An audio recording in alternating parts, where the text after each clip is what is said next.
청소하는 날. 난 지금 15년 지기 친구 선우를 위해 청소를 하러 가는 길이다. 친구 사이에 무슨 청소냐 하겠지만 이것은 깔끔함과 정리정돈을 좋아하는 나의 태생 이상의 것이다. 이것은 오랜 시간에 걸쳐 선우와 나 사이에 만들어진 균형과 질서이다. 너무나 달랐던 우리 두 사람의 첫 만남은 중학교 2학년 때였다. 머리가 좋았던 나는 문제의 본질을 파악하는 데 능숙한 애어른이었으며 이기심과 욕망 두 가지 단어면 인간의 모든 것이 설명된다는 것을 이미 알고 있었다. 반면 선우는 특유의 단순하고 느릿한 성격으로 은근히 아이들의 놀림을 받고는 했는데 그마저도 눈치 없게 웃어넘기는 비현실적인 캐릭터이자 거슬리는 존재였다. 거슬리는 존재는 선우뿐만이 아니었다. 선우를 괴롭히며 우월감을 느끼던 아이들 또한 내 신경을 긁었는데 고작 그 정도 일로 대단한 존재가 된 것 마냥 의기양양하던 아이들에게 그들이 얼마나 덜 떨어진 존재인지 알려주고 싶었던 나는 교묘하게 그들을 곤경에 빠뜨리기 시작했다. 당황해 얼굴이 벌겋게 달아오르던 아이들의 표정은 제법 볼만했다. 그렇게 아이들에게 몇 번의 교훈이 주어지자 아이들은 선우의 주변을 더 이상 맴돌지 않게 되었고 나는 결과적으로 선우를 도운 꼴이 되었다. 그리고 재미있는 일이 벌어졌다. 세상 둔한 줄만 알았던 선우가 내가 한 일이라는 것을 알아챈 것이다. 그 이후 선우는 마치 내 오랜 친구인 것처럼 행동하기 시작했고 그렇게 시작된 관계는 15년 동안 이어지면서 자연스럽게 서로를 충족시키며 균형을 찾아갔다.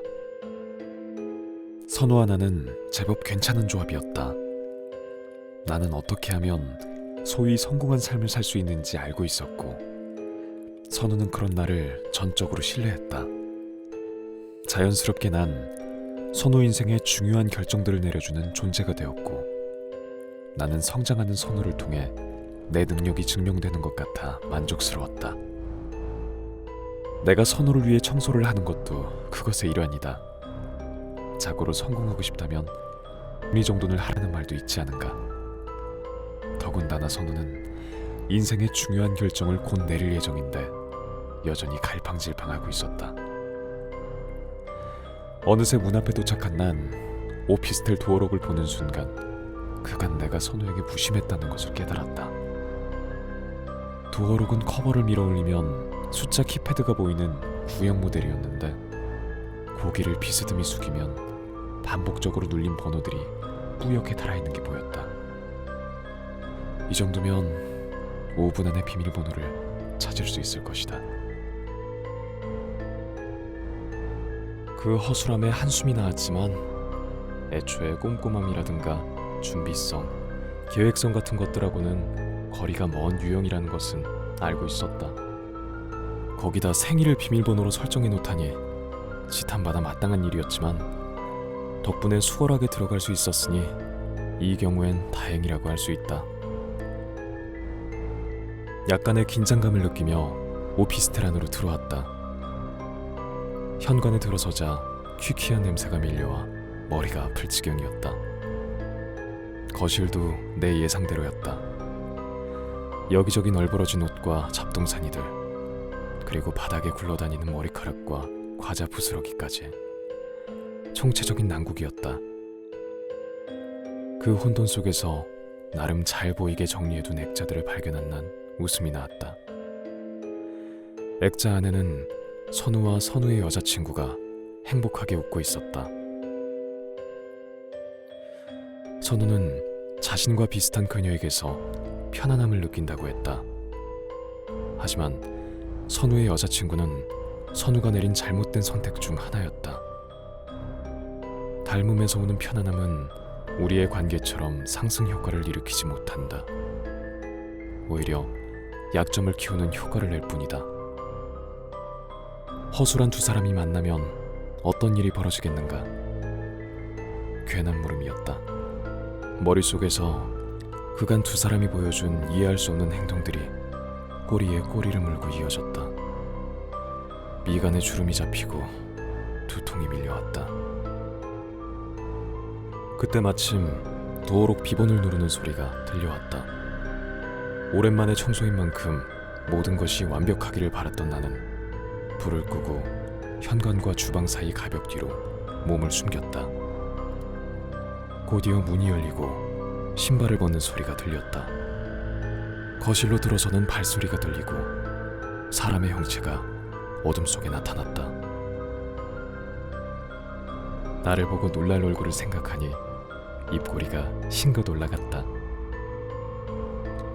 탈칵 소리와 함께 밝아지는 오피스텔 내부.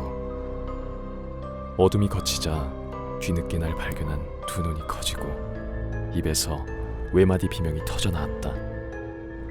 내가 다가가자 그때서야 내 얼굴을 알아본 선우의 여자친구가 왜 여기 있냐며 나를 추궁한다. 그리고 내 손에 들린 커다란 칼을 발견한다. 그녀가 현관을 향해 도망친다. 하지만 그녀의 행동을 예측하고 있던 나는 가볍게 손을 뻗어 그녀의 머리채를 잡아챘다. 그녀가 악 소리를 내며 엉덩방아를 찢는다. 내가 그녀를 향해 몸을 수그리자 그녀는 울면서 살려달라고 애원하기 시작했다. 평상시 완벽한 메이크업을 해오던 그녀였지만 그녀의 얼굴은 눈물과 땀으로 얼룩져 있었고 한껏 일그러진 주름 사이로 화장품이 잔뜩 끼어 몰골이 말이 아니었다. 충혈된 눈에는 여태껏 그녀에게서 볼 수 없었던 수많은 감정이 담겨 있었고 떨리는 목소리에는 진실이 담겨 있었다. 난 이렇게 공포와 절망에 빠진 사람들이 보여주는 진짜 얼굴을 좋아한다. 그리고 그들이 자신의 생존을 내게 맡기는 이 시간도. 물론 그녀를 어떻게 할지 이미 계획이 다 서 있었지만 애써 고민하는 표정을 지어봤다. 그녀는 그 순간을 놓치지 않고 내게 매달렸다. 나와 그녀의 시선이 교차하며 긴장감이 흘렀다. 하지만 옆집 문이 열리는 소리와 함께 나의 짧은 유인은 끝이 났다. 그녀가 도움을 요청하기 위해 크게 소리를 질렀기 때문이다. 하지만 나의 칼이 더 빨랐다. 그녀의 목소리가 채 뻗어나가기도 전에 칼날이 그녀의 목 깊숙이 박힌다. 믿을 수 없다는 듯 자신의 목을 만지던 그녀는 솟아나오는 피를 보더니 정신을 잃고 고꾸라졌다. 잠시 후 그녀의 숨이 끊어진 것을 확인한 나는 청소 준비를 시작했다. 먼저 가져온 가방에서 도구들을 꺼내고 그녀의 시체를 처리하고 바닥에 떨어진 피를 닦아내기 시작했다. 하는 김에 더러운 먼지와 찌든 때도 함께 벗겨냈다. 청소할 시간은 충분했기에 천천히 단계를 즐기며 꼼꼼하게 진행했다. 오랜만에 하는 청소라 그런지 근육이 저릿저릿했다. 이제 곧 선우는 여자친구가 자신을 떠났음을 알게 될 것이다. 과거의 경험을 기반으로 예상컨대 선우가 이별과 배신감에서 벗어나는 데는 대략 100일이 걸릴 것이다. 그러고 나면 선우는 자신의 인생에서 중요한 것에 집중할 수 있는 최상의 상태가 될 것이다. 이것은 오랜 시간에 걸쳐 선우와 나 사이에 만들어진 균형과 질서이다. 선우는 내게 약점과 불안함을 보여주고 난 그것을 처리한다. 누군가는 우리의 관계가 불균형하다고 생각할지도 모른다. 하지만 난 알고 있다. 선우도 우리 사이의 균형과 질서를 이해하고 있음을.